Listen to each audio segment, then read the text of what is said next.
mailman won't deliver the mail because the dogs come out and chase.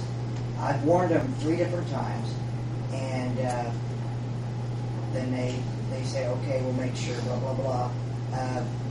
Then when I leave, a week later, the dog's out again. I get the calls and complaints into the department. So finally, I called the owners, and I told them that if that dog gets off their property again, and I have an opportunity to dart it, to tranquilize the dog, that's, at this point, the only way that I can get anything done is tranquilize it, bring it back to the shelter, and then they have to pay fees and fines to get their dog out.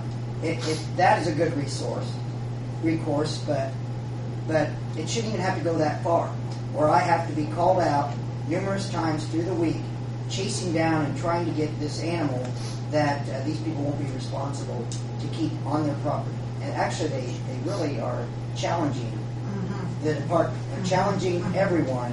People just they're selfish. Yes. Very belligerent, and I've had my fill with it. So, Mike, normally when you have a situation like that, you catch the dog and return it to the owner? I will if they pay the fees and fines. Oh, and they do pay the fees?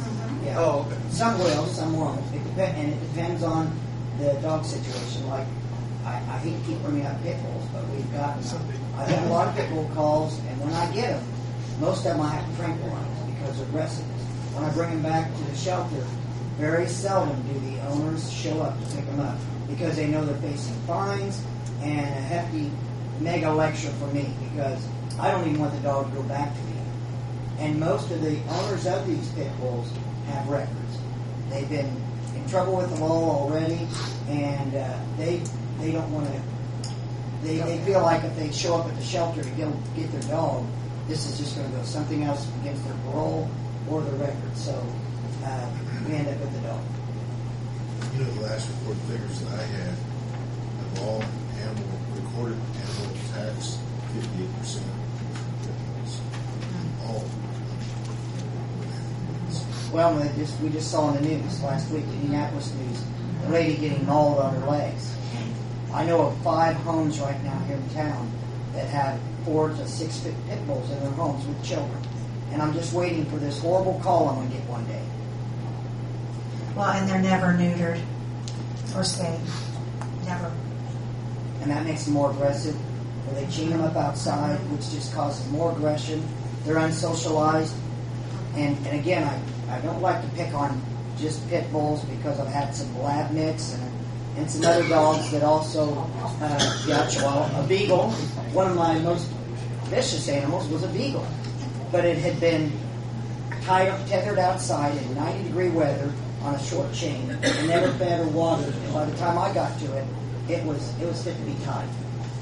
And it's getting these, and that's why every month I get on WPRE and I talk to the public and try to explain the responsibilities of these owners of pets and how they need to socialize with these animals because they get them as puppies, they make a mess inside, and they chew on grandmother's antique furniture, and the next thing you know, they're thrown out into the back 40 on a chain and forgotten about, out of sight, out of mind. And then I get the call a week or 2 later by some little old lady that's driving down the alley that sees this dog with no shelter, no food, no water, no nothing. And then I have to deal with the owners.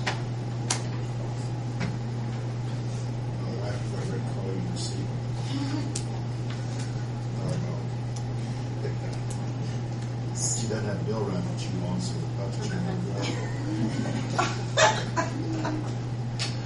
What we got next there?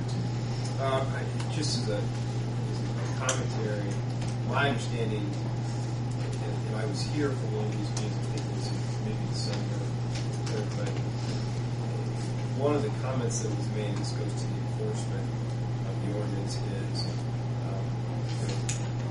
does it make sense to have the fines, can we collect the fine?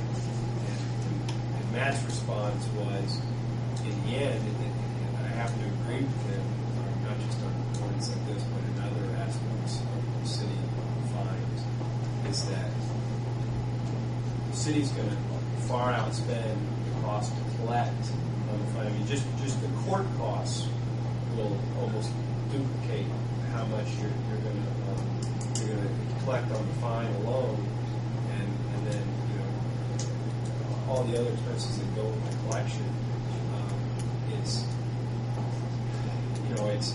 It's good to have it there, and like Mike was saying, they'll pay it to come get their dog. But as far as if certain people continue to rack up fines and fees, I think they're going to have to rack up a series of them before it becomes advantageous to the city to actually go after them and collect. And the backfall of that is the continual calls of this repetitive dog situation and the concerns that come into the department about possibly, and most of the time, the aggression of the dog. And our hands are tied. I want so bad to get there as soon as I can and get that dog. Catch him off the property, get him, because I know that's the only way they're going to pay some type of consequence for it. But for the dog to go do its damage and go back on the property, sometimes these owners of the damaged property ask me, Mike, what can I do? Because I'll say my hands are tied. And all I can suggest is that they go through civil court, small claims court, and file a complaint themselves against the animal. And where that goes, I have no idea. But it's tough for us. Much like from this one.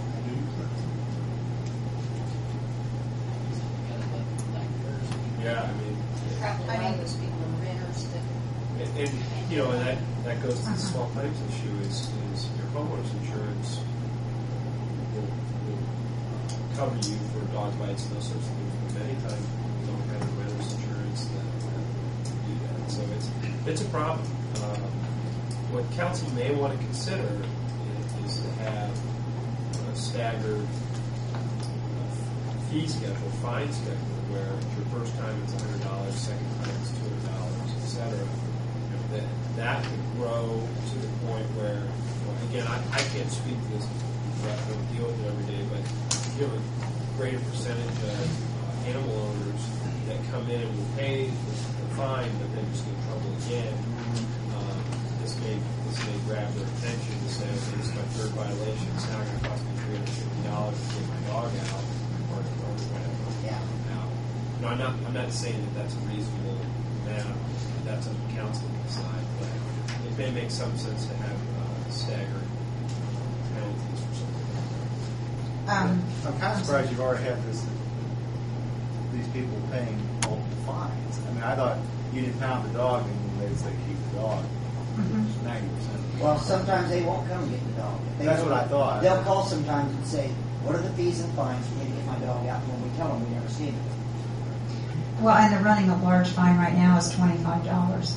Okay, we are proposing in this ordinance that the first time, not necessarily the first time, of course the first time they get a warning, but if we see that it's a reoccurrent issue, they get $100, and then on page, is it 9? Is that 9? On page 9, number 5 at the top, a habitual offender is subject to having the animal immediately confiscated by the Animal Control Authority and subject to a fine of $250 for each offense.